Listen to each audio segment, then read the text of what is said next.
Queridos hermanos, apreciadas y amadas hermanas, en el nombre de nuestro Señor Jesucristo, vamos a dar comienzo a la lección número 20, pero en su tercera parte. Y quiero leer lo que dice un salmo muy conocido por todos ustedes, que es el Salmo 133. Mirad cuán bueno y cuán delicioso es habitar los hermanos juntos en armonía. Es como el buen óleo sobre la cabeza, el cual desciende sobre la barba de Aarón, y baja hasta el borde de sus vestiduras.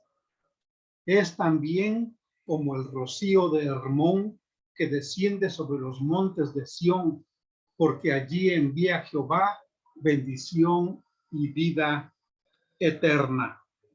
Dígalo con plena convicción, hermanos. Señor Jesús, abre mi entendimiento para comprender las sagradas escrituras. Dígalo también con absoluta certeza. Dios, abre mi corazón para que pueda yo estar atento a la palabra que vas a enseñarme en este día. Y ahora díganlo con seguridad. Señor, aquí está mi fe para acompañar el mensaje de tu palabra, creer en lo que tú me enseñes, en tu enseñanza, y que ésta sea altamente provechosa en mi vida. En el nombre de Cristo Jesús. Amén. Y bueno, vamos a compartir ahora, como le hemos hecho en otras ocasiones, compartimos con las láminas que solemos colocar aquí en nuestro programa, y por supuesto nos haremos un poquito grandes. Así es.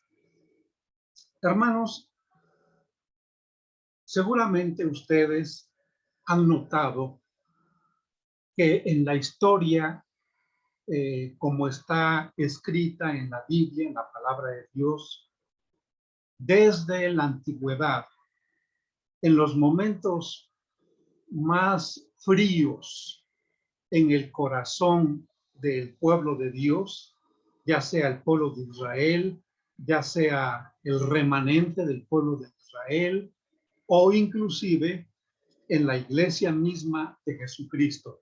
Ustedes han notado que cuando hay mayor duda, mayor confusión, cuando hay incertidumbre y aún hasta desesperanza, Dios levanta a sus siervos. En esta lección 20, en la tercera parte que se titula también Sola Escritura, pero que hemos querido hacer una tercera parte y vamos a hacer también una cuarta parte para terminar el mes de agosto en lo que conocemos como el mes de la Biblia. Por eso es que hemos planeado de esta manera el tener una cuarta parte en la lección número 20.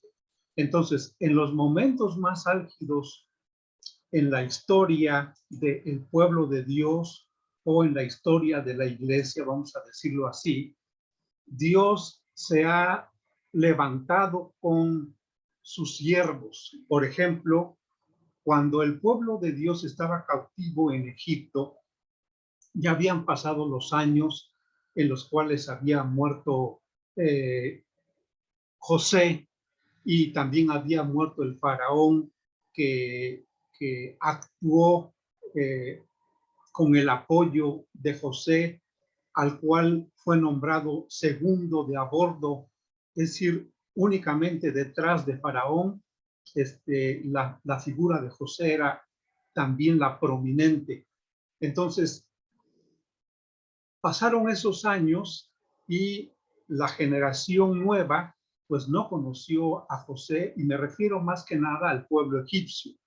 no conoció a José, se olvidaron también de su faraón, que había sido tan benévolo para con las multitudes de Egipto. Y entonces el pueblo de Israel estaba llevando las consecuencias, pues, de ser considerado un pueblo extraño, de ser considerado un pueblo ajeno al pueblo egipcio. Y entonces les empezaron a tratar como esclavos y a imponer cargas muy severas para la construcción de ciudades, de calles, y les daban los materiales, ciertamente, pero ellos tenían que trabajar muy duro y a veces bajo el látigo de los capataces. Bueno, en este periodo difícil del pueblo escogido por Dios, que se encontraba viviendo como cautividad en el pueblo de Egipto, Dios levantó a Moisés, a Aarón y a María, tal como lo dice el libro del profeta Amós. Y nos gusta pensar que incluye a María, ¿no? Junto con el gran Moisés, el gran Aarón, está una persona con no menos grandeza, que es el nombre de María. Y bueno, ustedes ya conocen la historia. Dios los llevó a través del desierto con Moisés como líder, como legislador, como un gran guerrero y también como un gran estratega para las batallas. Y bueno, en este caso, Aarón, su hermano, le acompañaba en el papel de sacerdote, y no solamente de sacerdote, sino que fue el que ostentó el grado, la categoría de el primer sumo sacerdote. Ese fue Aarón dentro del pueblo de Israel. Y también, por supuesto, María, profetiza ella. María movía a las multitudes de mujeres y hombres para alabar el nombre de Dios, para cantar los cantos de los judíos, entonándolos con ferviente devoción para que llegaran hasta la presencia de Dios. Esa era María. Bueno, y ellos tres fueron los que capitanearon, claro, guiados por la nube, que era la presencia de Dios, y la columna de fuego en la noche, y sin olvidar aquella roca de agua de donde brotaba el agua que calmaba su sed y que también iba con ellos. Pasaron los años, se establecieron en Canaán, derrotaron, vamos a decirlo, parcialmente a todos los pueblos que se encontraban en Canaán. Y digo parcialmente porque algunos se quedaron, tuvieron mayor fuerza, mayor estrategia o inclusive mayores mañas quizá para esquivar la fuerza de los israelitas. Pero Dios tenía un propósito, los dejó ahí para que ellos tuvieran ciertas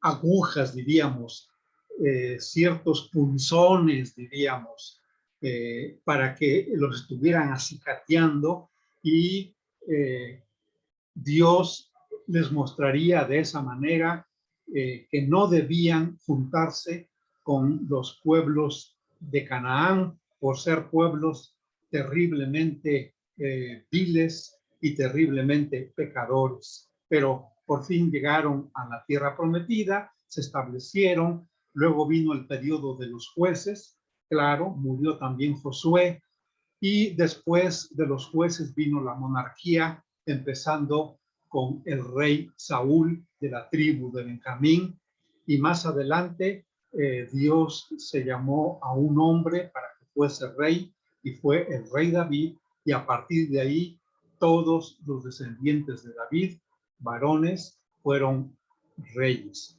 Bien, llegamos de este periodo del Éxodo, les estamos hablando, hermanos, del año 1450 antes de que naciera aquí en la tierra el niño Jesús.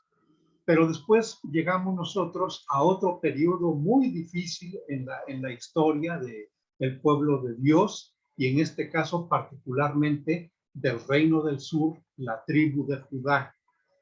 Pues resulta que Nabucodonosor los estaba sitiando, los estaba acicateando, ya se había llevado parcialmente a un grupo de cautivos, quizá entre ellos había ido Ezequiel, el profeta Ezequiel, un segundo grupo de cautivos también que fueron llevados a Babilonia, y quizá en ese grupo fue Daniel, pero un personaje prominente que no solamente es importante por su profecía, sino porque además dio cumplida su profecía. Esto solamente creo que Juan el Bautista podemos decir que también es de los profetas que vieron cumplida su profecía, porque él anunció precisamente el arrepentimiento, y él allanó el camino para que Jesucristo se manifestara, y él anunció el Cordero de Dios que quita el pecado del mundo, y además lo identificó porque el Espíritu de Dios le dijo que ese era el Cordero de Dios. Entonces, Juan el Bautista también vio cumplida su profecía, pero no solamente él, también Jeremías. Jeremías, allá por el año más o menos 538, él estuvo profetizando acerca de que la ciudad de Jerusalén, con toda su riqueza y con todos sus altos edificios o sus residencias o sus palacios, y sobre todo con el templo de Salomón, serían totalmente arrasados. Y bueno, tristemente, seguramente por eso Jeremías lo conocemos como un profeta que lloraba mucho, y Jeremías vio, fue testigo de cómo Nabucodonosor se llevó a la cautividad a la otra fracción del pueblo de Judá, y se los llevaron cautivos a Ezequiel con el primer grupo, Daniel con el segundo grupo, y al remanente, al otro pueblo, a la otra parte del pueblo que se llevaron cautivos en el año 586 antes de Jesucristo.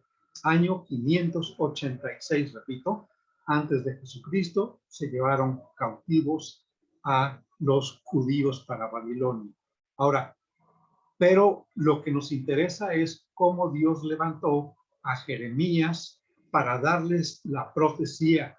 Dios le dijo, mira, este pueblo se ha olvidado de mí, este pueblo ya no quiere saber nada de mí, por lo tanto yo voy a actuar así, así y así, y tengo un siervo mío que va a hacer lo que yo quiero, y lo voy a traer. Y sí, trajo a Nabucodonosor, y lo voy a traer para que ellos aprendan a servir a un amo extraño, ya que no quisieron servirme a mí. Entonces, Nabucodonosor tuvo mucha contemplación con Jeremías, y le dio a elegir en dónde quieres estar. ¿Quieres estar conmigo en Babilonia? Te recibo en mi palacio. ¿Quieres irte a Egipto con el remanente que se fue para allá, con unos cuantos judíos que se fueron para allá? Vete, yo veré que nada te falte allá, y te voy a proveer y te voy a proteger. ¿Quieres quedarte aquí con los habitantes, ya todos ancianos, enfermos, que se van a quedar aquí, y para que esto no esté desolado, sino que haya unos cuantos pobladores? ¿Quieres quedarte aquí? Yo miraré que tú estés bien. Jeremías ya era un hombre grande de edad, pero Jeremías prefirió irse a Egipto con los pueblos que se exiliaron, con los habitantes de Judá que se exiliaron para allá, y Nabucodonosor respetó el deseo de Jeremías. Bueno, entonces Dios ahí levantó a Jeremías, que se encontraba en la cisterna, que se encontraba en la cárcel, que se encontraba en el templo de Salomón, allí en Jerusalén, y que estaba siendo sitiado, siendo rodeado, y que participó de la escasez de alimentos, del hambre que sufrió el pueblo, y participó de todas las calamidades que llegaron junto con el sitio que estableció Nabucodonosor. Ahí estaba Jeremías.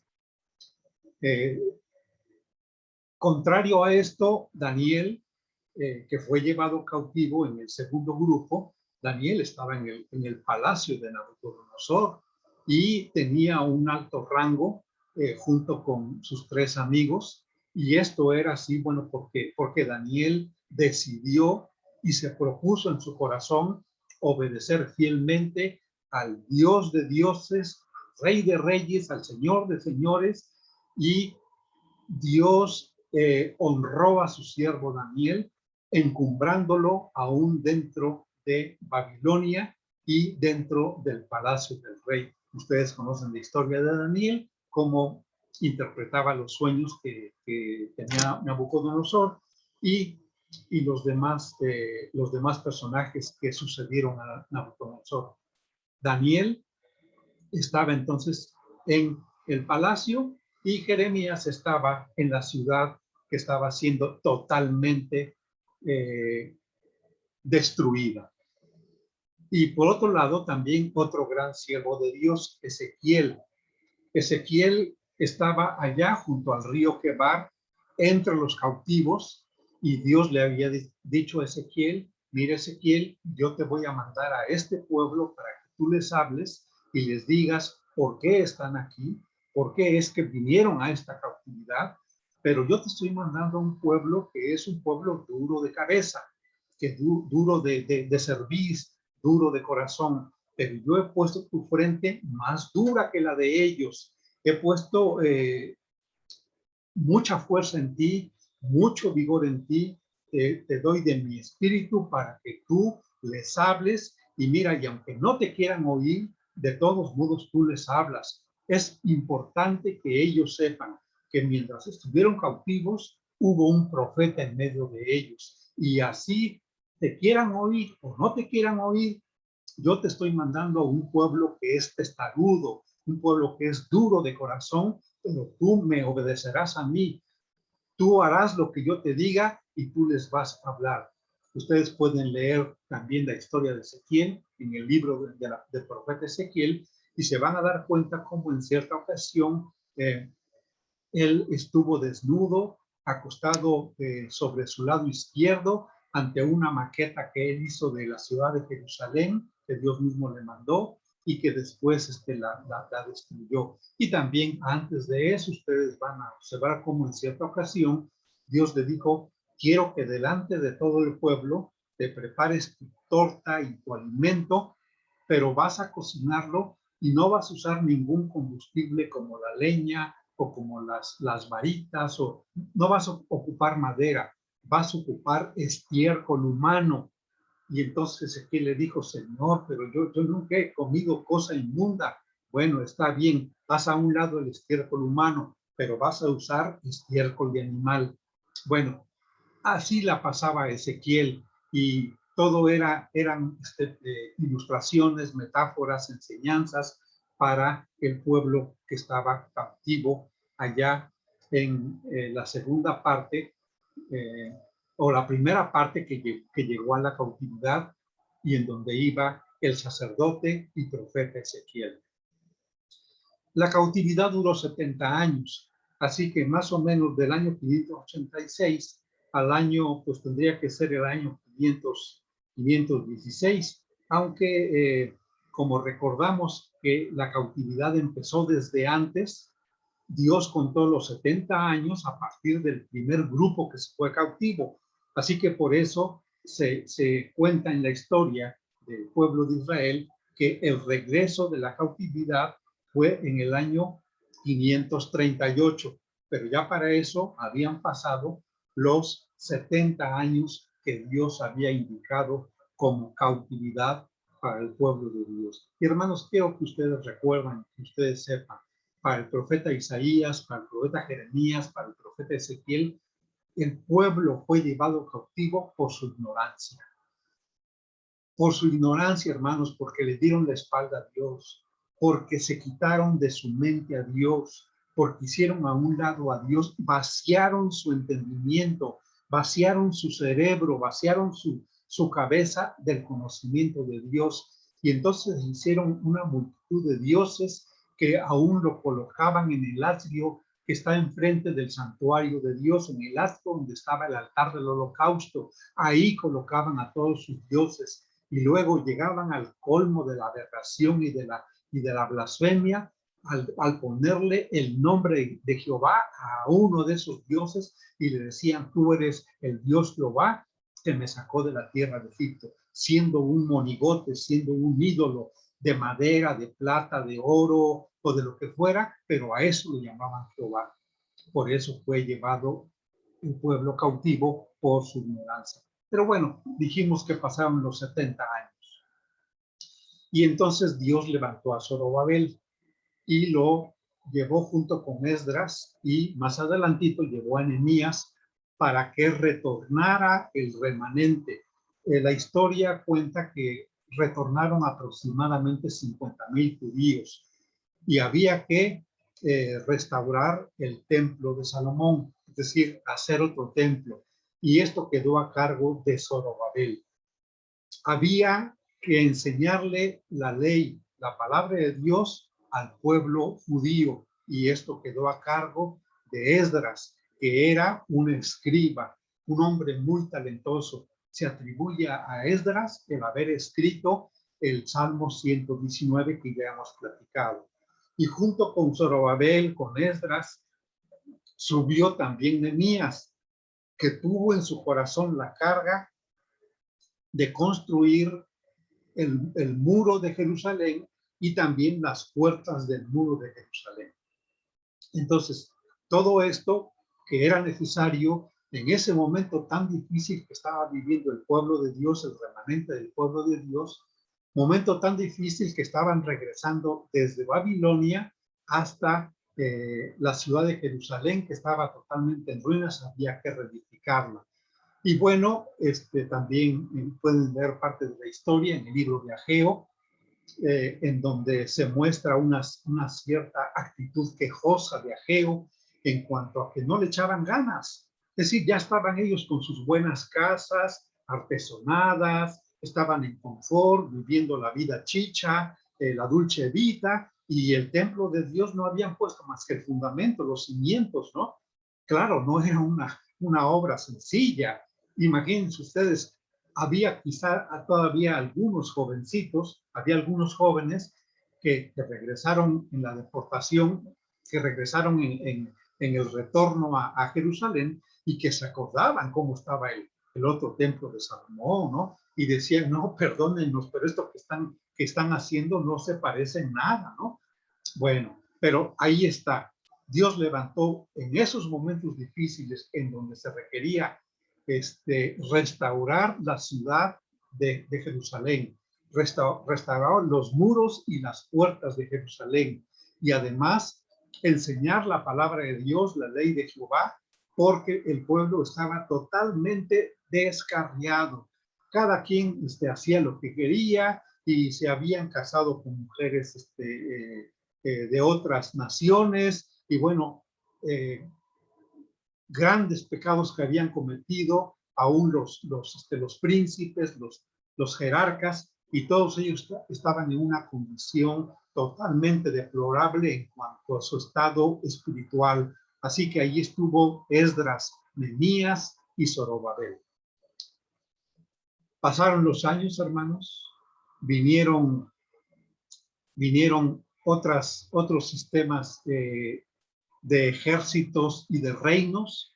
Se acabó Babilonia, vino Ciro, el rey de Persia, junto con Darío, junto con otros reyes que de ahí se fueron levantando, y más adelante los griegos tomaron fuerza con Alejandro Magno y se vino abajo el imperio de los medos y los persas, y Alejandro creció también. El idioma griego tuvo un avance, una expansión tremenda, y los griegos llegaron a ser una gran potencia como reyes, como reinado que tuvo. También ellos se acabaron. ¿Por qué? Porque vinieron los romanos, el Imperio Romano, y el Imperio Romano ahí, pues en el mero auge de lo que fue la iglesia naciente, la iglesia que Cristo estableció, y que después Constantino se integró a la iglesia cristiana. Bueno, pasaron los años, hermanos, pasó la época patrística, llegó el auge de la iglesia católica romana, y junto con el crecimiento, con la fama, con lo majestuoso, y además con todo tipo de pecados que estaban aún dentro de lo que se conoce también como la misma cuna, el mismo seno, el lugar donde habitaba Satanás. Ahí así se conoce en el libro de Apocalipsis. Entonces, en el año 1517, Martín Lutero clavó sus 95 tesis, pero Dios levantó no solamente a Martín Lutero, hay otros tantos reformadores, grandes hombres de Dios, solo que nosotros queremos considerar a estos tres pilares: Martín Lutero, Juan Calvino, y si me lo permiten, hermanos, yo pongo a este otro varón de Dios al mismo nivel de Martín Lutero y de Juan Calvino, que conocemos como Casiodoro de Reina. Martín Lutero, ya hemos hablado mucho de él, pero antes de Martín Lutero hubo también grandes hombres de Dios, tres reformadores, profetas de la Reforma, y junto con Martín Lutero, Ulrico Zwinglio, Philippe Melanchthon, John Knox, y así junto con Juan Calvino, Guillermo Farrell, y vamos a decir de otros grandes siervos de Dios que estuvieron en esa misma época de la Reforma. ¿Por qué? Porque la iglesia de Dios estaba en tinieblas, buscando la majestuosidad de este mundo y buscando las cosas mundanales. Se habían olvidado de la sana doctrina, se habían olvidado y habían monopolizado el conocimiento de la Biblia, porque el conocimiento, hermanos, da poder. ¿Quieres tú tener poder de Dios? Debes tener conocimiento de la palabra de Dios.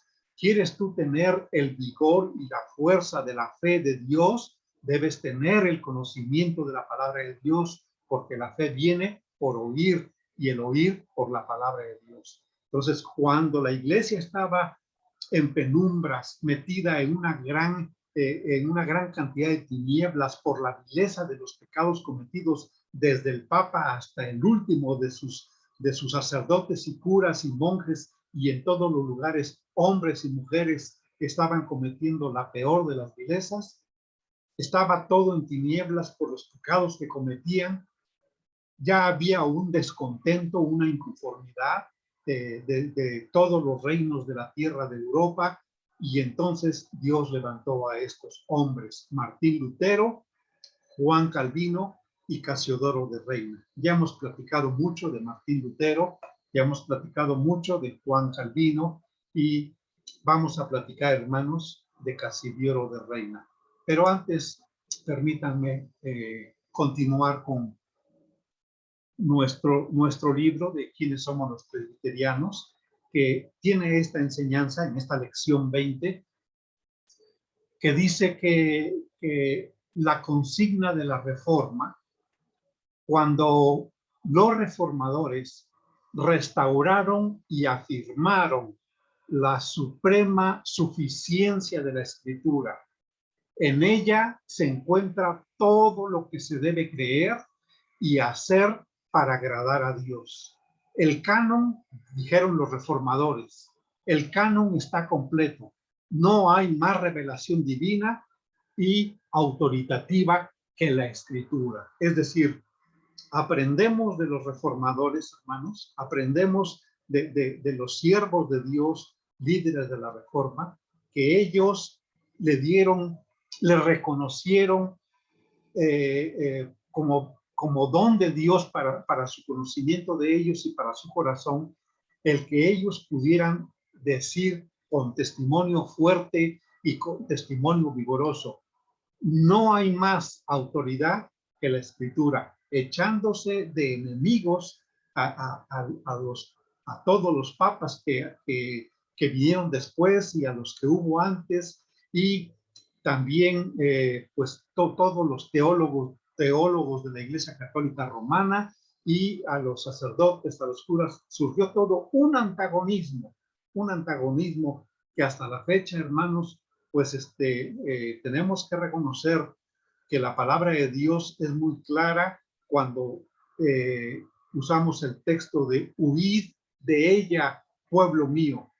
El pueblo de Dios huyó del seno de la Iglesia Católica Romana para seguir en pos de las doctrinas que estaban siendo reveladas, que estaban siendo iluminadas al corazón de los hermanos estudiosos de la Biblia por el Espíritu Santo que les estaba iluminando para que abrazaran esta reafirmación de la fe que Martín Lutero, Juan Calvino y otros líderes de la Reforma estaban rescatando. Ahí estaba en la Escritura, hermanos. Por eso es que nosotros nos unimos a esta declaración. Todo en ella, en la Sagrada Escritura, se encuentra todo lo que se debe creer y hacer para agradar a Dios. Es decir, la fe tiene su fuente en la Sagrada Escritura, y además como regla de conducta y del quehacer de la vida cristiana, tal y como lo dice el apóstol Pablo en Romanos capítulo 1. Mas el justo por la fe vivirá, de principio a fin.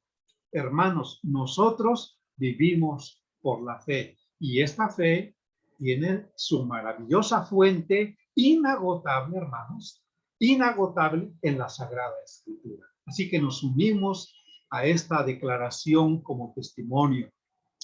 Dice: como la única autoridad absoluta de la Iglesia es la palabra de Dios, única autoridad absoluta de la Iglesia. La Escritura está por encima de los pronunciamientos papales y concilios de las tradiciones eclesiales. La Biblia es infalible, es la palabra de Dios, es la guía al creyente y ejerce autoridad sobre su conciencia, hermanos. La autoridad sobre nuestra conciencia es la palabra de Dios. ¿Quieres tener, hermano, tú una conciencia iluminada por el Espíritu Santo? La palabra de Dios es tu recurso para hacerlo. Hermano, pero déjame recordarte que la conciencia es un estado de desarrollo mental, es decir, tiene su asiento en la mente de los hombres. Y cuando el niño nace, cuando el niño tiene sus días de nacido y empieza a crecer, su conciencia es una conciencia pura. Y sí, hermanos, lo acusa cuando el niño se comporta indebidamente, lo acusa, pero a medida que va pasando el tiempo, la conciencia se va cauterizando, es decir, se va cicatrizando por el pecado, y esto hace que sea insensible hasta que el Espíritu Santo ilumina la conciencia para hacernos sensibles a nuestro propio pecado, principalmente a nuestra vida pecaminosa, para que nosotros podamos pedirle perdón a nuestro Señor, para que Él entre a nuestro corazón limpiando toda nuestra vida. Dice que ejerce entonces la palabra de Dios autoridad sobre la conciencia de los seres humanos. Ella es la única regla de fe y práctica, lo hemos dicho, y el único juez de la enseñanza de la iglesia. Hermanos, no tenemos nosotros que ir a los juzgados de los hombres. No tenemos que ir nosotros ante las autoridades del mundo, porque nosotros tenemos la palabra de Dios, porque tenemos la iluminación y la guía del Espíritu Santo. Nosotros, entre nosotros mismos, tenemos que exhortarnos al amor, exhortarnos a las buenas costumbres, a las buenas cosas, las buenas prácticas de la fe y vivir en armonía unos con otros. La Biblia es entonces el único juez de la enseñanza de la iglesia. Dice que tampoco son autoritativas o no tienen ninguna autoridad las impresiones místicas y los sentimientos que surgen del corazón del hombre. No te dejes engañar, hermano. No le creas a aquellos que ofenden tu inteligencia, que ofenden tu intelecto, que ofenden tu fe. No le creas a aquellos que dicen, esta mañana vino el Señor Jesús y entró a mi recámara y me habló. Dile a mi pueblo que yo estoy con ellos y dile que esta pandemia se va a quitar en un mes, que ellos sean fervientes en participar con sus ofrendas y con sus dones y con sus pertenencias materiales, y que te den, los que no tengan dinero para el diezmo, que te den su auto, que te den su terreno. Diles, porque de esta manera ellos van a estar protegidos de todos los virus que hay producto del COVID. Hermanos, Dios no le dice eso a nadie. Dios no le habla a nadie. Así que esas cosas que surgen en la imaginación y en los sentimientos de los hombres para explotar a personas inocentes, personas que quieren buscar algo de la palabra de Dios y se encuentran con imaginaciones perversas y pecadoras, que son impresiones místicas, ¿no?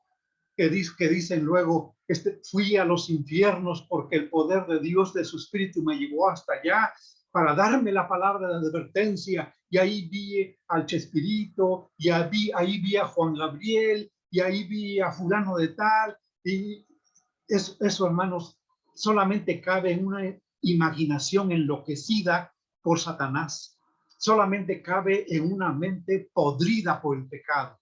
Pero claramente los hermanos de la Reforma nos dejaron escritos y nos dijeron, y creemos en esto porque está acorde al pensamiento de la palabra y acorde a la dirección del Espíritu Santo.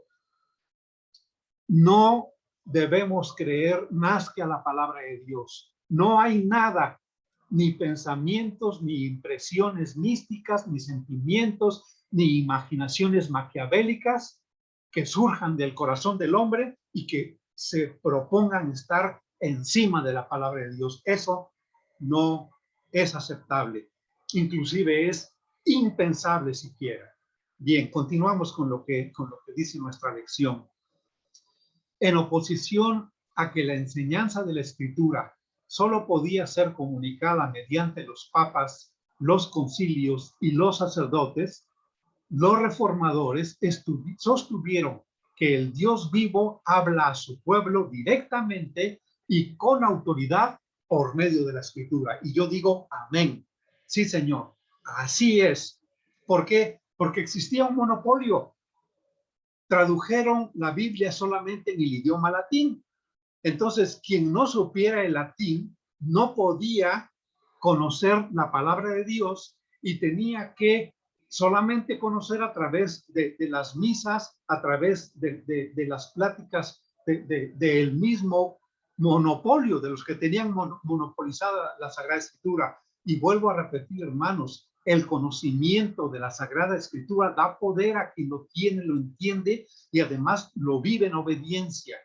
Pero en ese periodo, cuando surgió la Reforma, la Iglesia Católica Romana tenía el poder absoluto de la Escritura y decían que solamente ellos, nadie más debía de leerla, más que solamente ellos, desde el Papa hasta los concilios, los sacerdotes, los reformadores, los sacerdotes, y entonces fue la voz de los reformadores que sostuvieron que Dios habla a su pueblo directamente.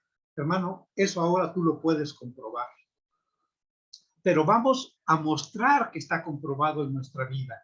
¿Por qué? Porque el Espíritu Santo habita en nuestro corazón, como dice 1 Corintios 6:20, habita en nuestro cuerpo, somos templos del Espíritu Santo, y los que son hijos de Dios son guiados por el Espíritu de Dios.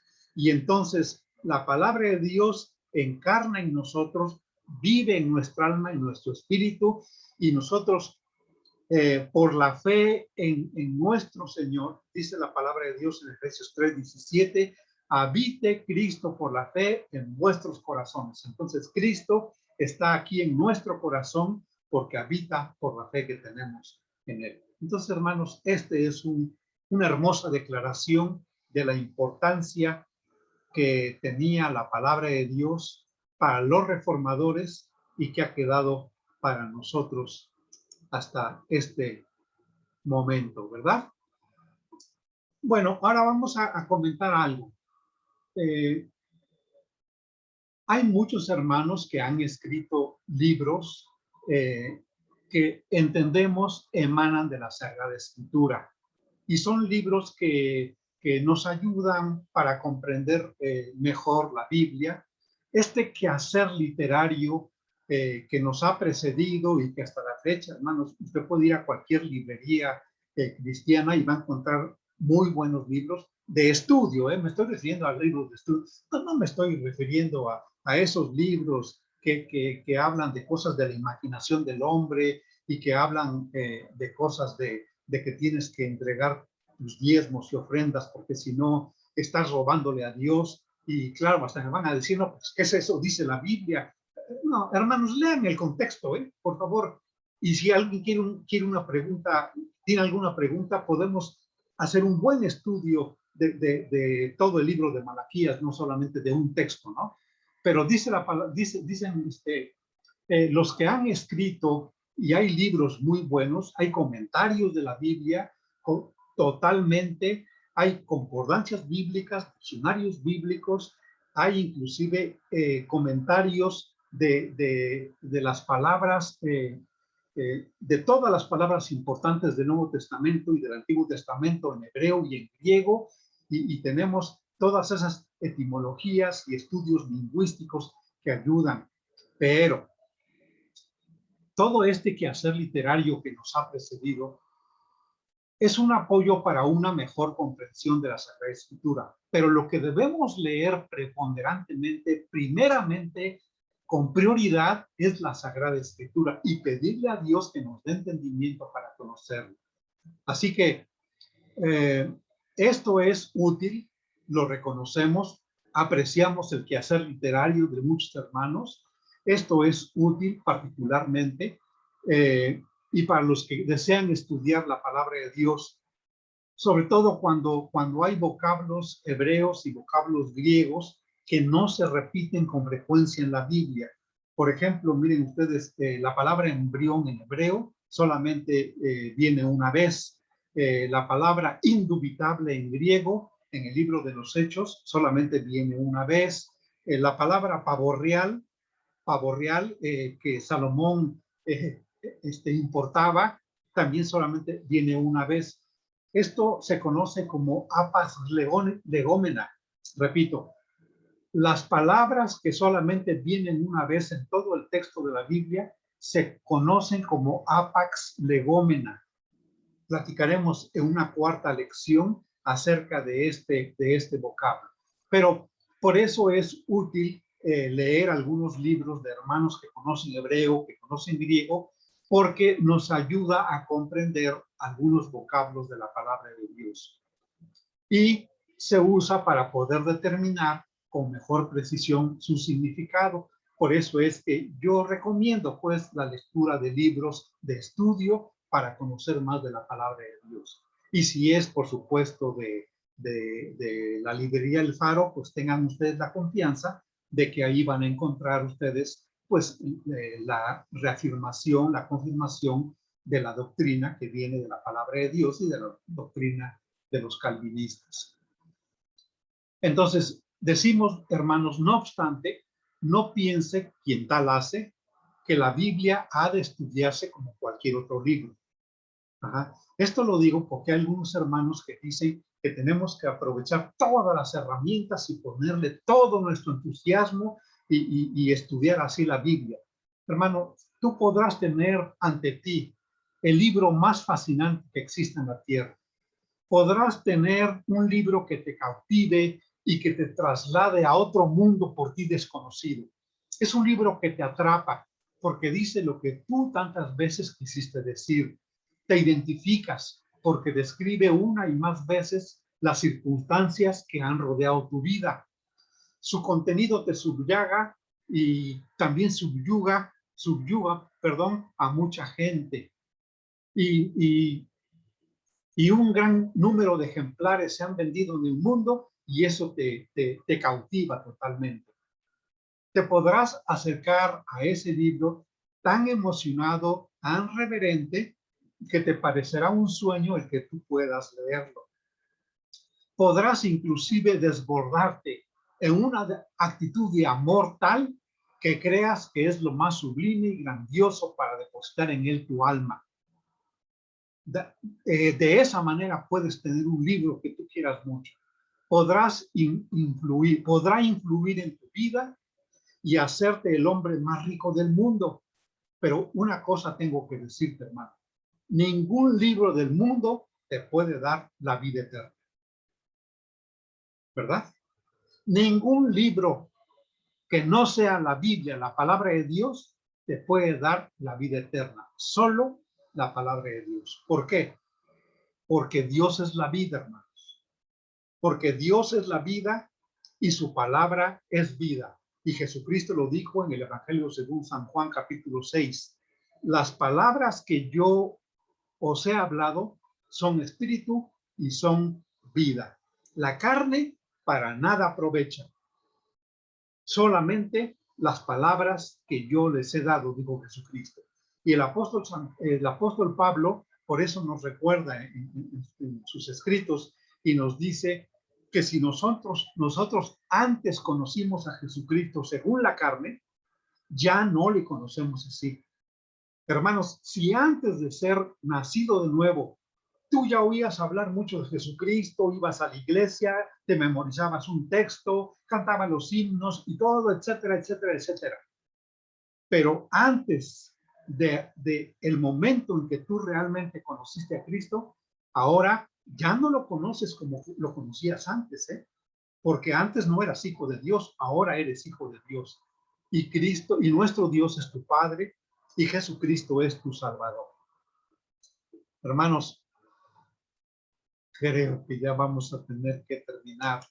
Pero entonces, déjenme comentarles algo y lo dejamos para la siguiente plática. Déjenme decirles a ustedes, hermanos, que en aquel trío, vamos a decirlo así, de Martín Lutero, de Juan Calvino, pusimos a Casiodoro de Reina. ¿Por qué? Porque a nosotros, los de habla hispana, nos ha bendecido mucho la traducción que él hizo de la Biblia. Dice, ¿quién fue Casiodoro de Reina? Bueno, existe una relación de un auto de fe de Sevilla de 1562, cuando se quemó la efigie, de Casiodoro de Reina, porque lo calificaron de un hombre hereje totalmente, ¿no? Le pusieron que era un hereje luterano dogmatizador. Pero saco esta nota porque ahí dice que él nació en Montemolín, allá en España, en Montemolín. Y claro, cuando quemaron su efigie, no fue del único, quemaron de muchos otros sacerdotes y monjes. Pero ahí decían que él era originario de Montemolín y fue condenado porque dijeron que él era un hereje luterano y su estatua fue totalmente destruida, ¿no? Dice que los vientos luteranos recorrieron los campos de Europa y llegaron a la España de Carlos V, a un monasterio en las cercanías de Sevilla, el monasterio de los monjes jerónimos. Al oír ustedes la palabra o el nombre Jerónimo, luego, por supuesto, pensamos en los lingüistas, en los traductores, en los estudiosos, en los exégetas de la Biblia. ¿Por qué? Porque Jerónimo se caracterizó por eso, por la traducción de la Biblia a partir de los escritos con los cuales él contó de las copias de los originales y tradujo en la Biblia al latín. Bueno, ellos tenían el sello de su profunda devoción por la escritura en este monasterio de los Jerónimos. Además de la humildad, el llamamiento a la humildad. Y ahí hubo 3 monjes que se convirtieron, 3 monjes convertidos. Primero fueron Casiodoro de Reina, luego Antonio del Corro y el prior García Arias, quienes encontraron a Cristo en la predicación de los canónigos venidos del ámbito de Alcalá de Henares, es decir, de todas las prédicas y de todos los siervos de Dios que venían a predicar la palabra de Dios. Estos 3 varones, Casiodoro, Antonio del Corro y García Arias, el prior, por su jerarquía dentro del monasterio, ellos encontraron la fe de Jesucristo. El nombre de Casiodoro estaba incluido en el índice de libros prohibidos como autor de primera clase. ¿Por qué? Porque lo consideraban un dogmatizador hereje al máximo nivel, del que había que huir como se huye de la peste. Por ello, cuando escribió cuando tradujo su Biblia, en la portada no puso su nombre, sino que le puso a un oso que está tratando de alcanzar, o más bien volcándose hacia él, un tarro, una mucurita diríamos, un tarro de barro y que contenía miel. Por eso le pusieron esa portada y le pusieron, y se quedó el nombre de la Biblia del oso. Pero este fue Casiodoro de Reina. En la primavera de 1557, ya había muerto, por supuesto, Martín Lutero, que murió en 1546. Todavía vivía Juan Calvino, porque él murió hasta 1564.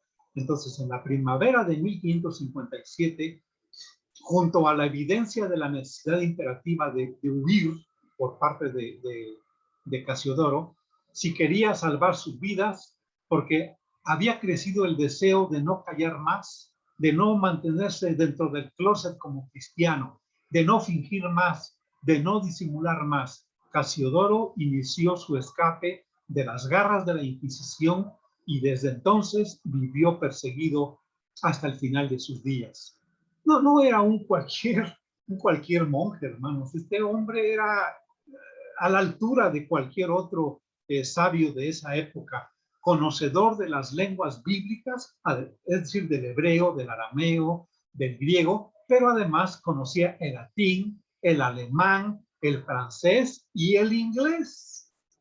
Se dedicó a pastorear exiliados españoles, italianos y franceses cuando ya huyó del monasterio. Casiodoro se alineó con todos aquellos que en nombre de la paz y la concordia defendían que las certezas dogmáticas que se podían desprender del texto bíblico eran en realidad pocas, mientras que el campo de la interpretación era extenso.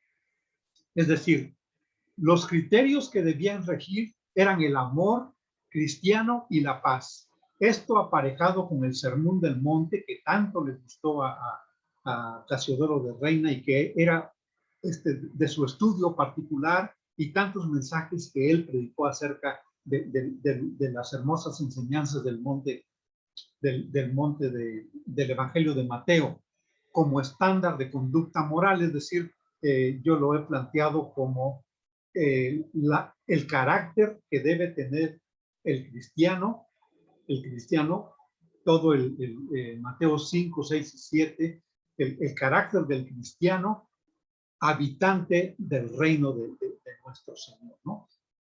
Dice que después de 12 años de intenso trabajo, entre pobrezas, traiciones, enfermedades, heridas constantes y también pérdida de dinero, porque el primer impresor lo timó, ¿no? El primer impresor le robó, pérdida de dinero. Por fin, el 26 de septiembre de 1569, en Basilea, sí, en Basilea, Suiza, a donde estuvo Juan Calvino, dice, en la imprenta de Tomás Guarín, vio por primera vez la luz el texto completo de la Biblia en castellano. 5 años atrás, o sea, esto ya fue en 1569. 5 años atrás había muerto Juan Calvino y 23 años atrás había muerto Martín Lutero.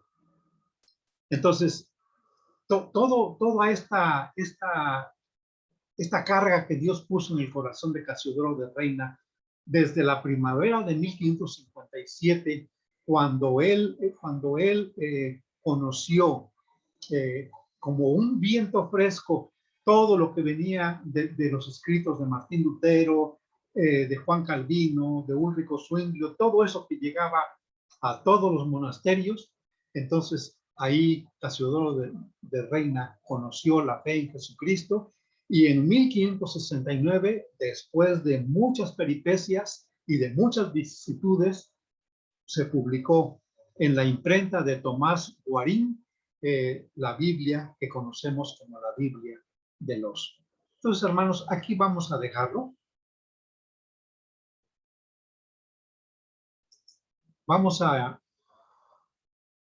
dejar como pensamiento, hermanos, que Dios no ha dejado sola a su iglesia, no ha dejado solo a su pueblo, aun cuando el pueblo haya sido un pueblo muy duro, aun cuando la iglesia hoy ande en ciertas tibiezas, conformándose más al mundo que a la santa doctrina de la palabra de Dios. No que quisiéramos hacer la iglesia a nuestra forma, porque Dios nos libre de tal perversidad. Lo que queremos, hermanos, es que seamos seguidores de Jesucristo, que seamos obedientes a la palabra de Dios. Y tú sabes, hermano, para ser obediente a la palabra de Dios, tienes que ser un asiduo lector de ella. Y no solamente lector, sino un buen entendedor, porque nuestro Dios Jehová nos enseña provechosamente su palabra. Entonces, en este mes de la Biblia, que no sea un mes más de la Biblia en tu vida, de año con año, ay, ya me van a recordar, ay, ya viene el día del pastor, ya viene este, ya viene el otro. No, hermano, que este año sea un referente.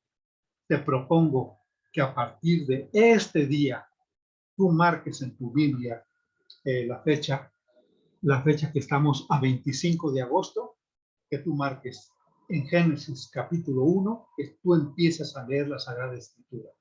25 de agosto del año 2021. Y si te disciplinas y lees, pues, ¿qué te parece? 4 capítulos diarios. En un año lo puedes leer completamente. Pero claro, yo te propongo que tú lo leas más lentamente. No importa que te lleves 2 años, pero que lo leas con entendimiento. Mira, yo desde que empezó la pandemia, hermano, y de veras no lo digo con jactancia, desde que empezó la pandemia, estoy otra vez leyendo por 7ª ocasión la palabra de Dios y apenas voy en Ezequiel. Pero es que voy bien despacito, saboreando la lectura de la palabra de Dios. Y hago mis propias referencias temáticas porque digo, ay, un texto parecido aquí se encuentra en tal profeta o se encuentra en tal parte y lo anoto y cruzo mis referencias. Esto nos ayuda a comprender mejor la Sagrada Escritura. Encomienda tu vida al Señor, hermano. No te mueras sin haber antes leído la palabra de Dios. Que el Señor te tome en tus manos, que te dé fuerza, que te dé entendimiento y que te dé constancia en la lectura de la palabra de Dios. Dios te bendiga, hermano.